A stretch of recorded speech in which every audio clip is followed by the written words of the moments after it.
Hai, bagaimana kabar kita hari ini? Saya berharap kita semua dalam lindungan Tuhan dan kita tetap menjaga kesehatan, tetap menjaga setiap makanan, bahkan kita tetap menjaga hati dan pikiran kita. Belakangan ini muncul kata terserah, Indonesia terserah. Ketika saya mendengar itu, saya di dalam pikiran saya bertanya, kenapa? Ada apa? Kenapa sampai muncul kata terserah? Dan itu berasal dari tim medis, perawat dokter. Saya sangat memahami kerisauan hati mereka. Saya sangat memahami perasaan mereka, pikiran mereka. Semua tenaga medis, karena mereka sudah melakukan yang terbaik. Pengabdian, perjuangan mereka, pengorbanan mereka, karena mereka adalah orang-orang yang di garda terdepan. Pemerintah, semua tim medis, semua aparat, semua relawan, semua yang terlibat untuk menangani COVID-19. Saya sangat menghargai kerja keras dan usaha, semangat, semua yang dilakukan. Bahkan saya sangat bersyukur. Saya sangat terharu ketika saya melihat perjuangan mereka, pengorbanan mereka. Dari waktu, tenaga, pikiran, mereka sudah lakukan semuanya. Mereka sudah korbankan untuk Indonesia. Tapi kenapa bisa ada muncul kata terserah?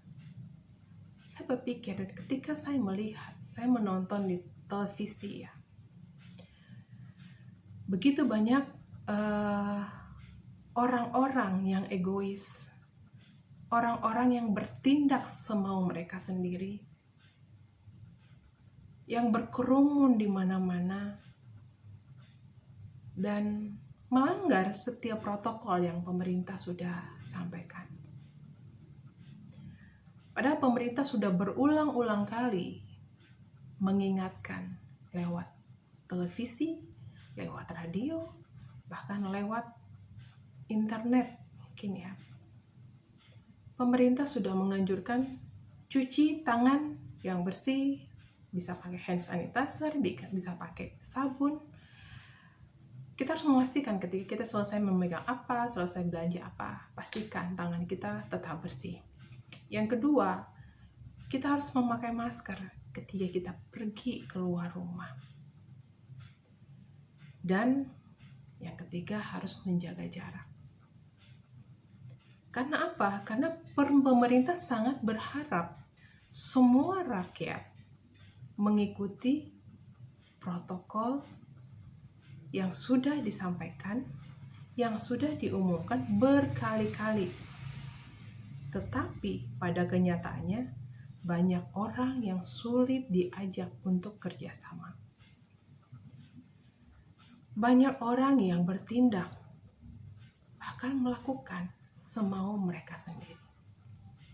Tidak memikirkan orang lain. Mungkin hari ini dia sehat, dia pergi kemana-mana. Tapi kita nggak tahu. Orang yang bersebelahan, orang yang bertemu dengan dia, atau ketika dia pulang ke rumah, apa yang terjadi dengan keluarganya. Padahal sebenarnya pemerintah cuman mengharapkan semua orang bisa disiplin untuk mengikuti protokol yang sudah pemerintah sampaikan. Kenapa saya sampaikan tentang disiplin? Karena disiplin bisa membantu kita untuk kita bisa menyelesaikan masalah ya. Kalau kita belajar tentang disiplin, apa sih artinya disiplin? Disiplin itu adalah suatu tindakan untuk mematuhi dan melakukan sesuatu peraturan sesuai dengan nilai-nilai dan aturan yang dipercaya merupakan tanggung jawab kita. Disiplin itu berhubungan dengan norma, prosedur, aturan, dan sebagainya sesuai dengan yang ditentukan. Kenapa sih pendisiplinan atau disiplin itu dilakukan?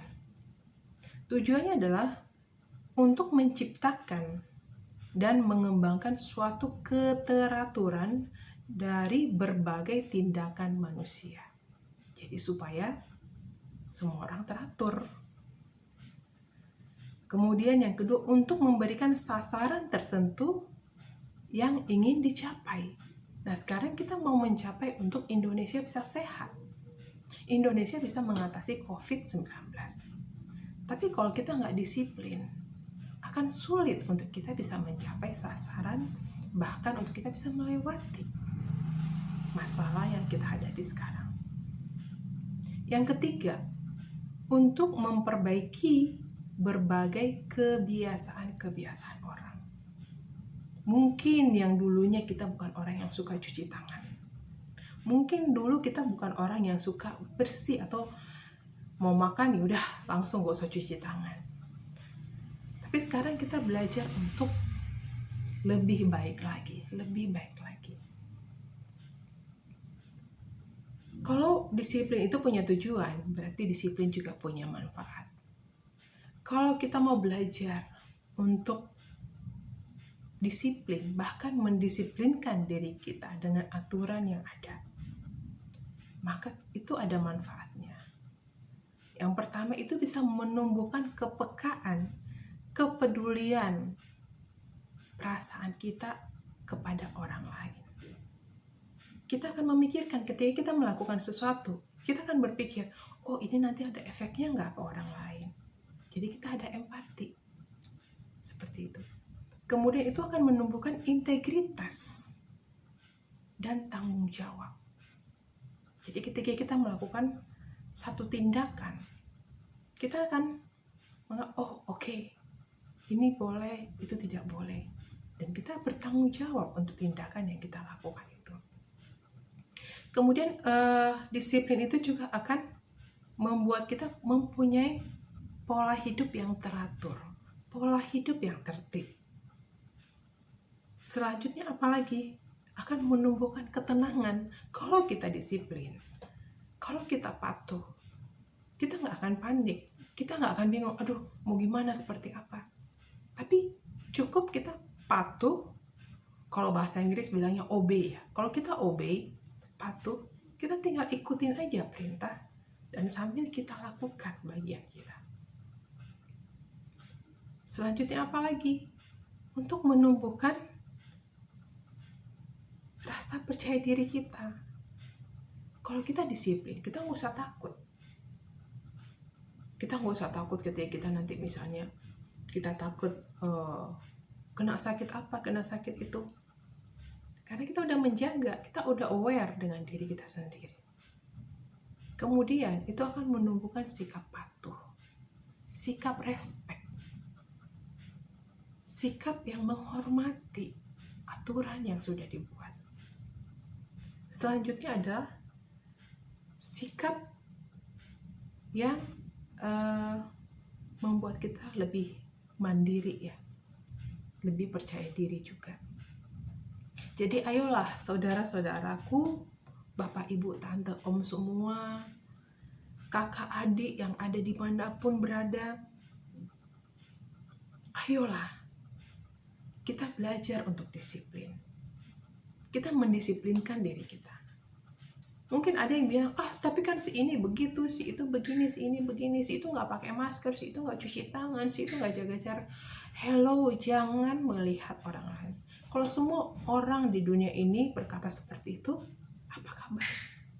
Tapi mari kita mulai dari diri kita. Mulai kita belajar disiplin.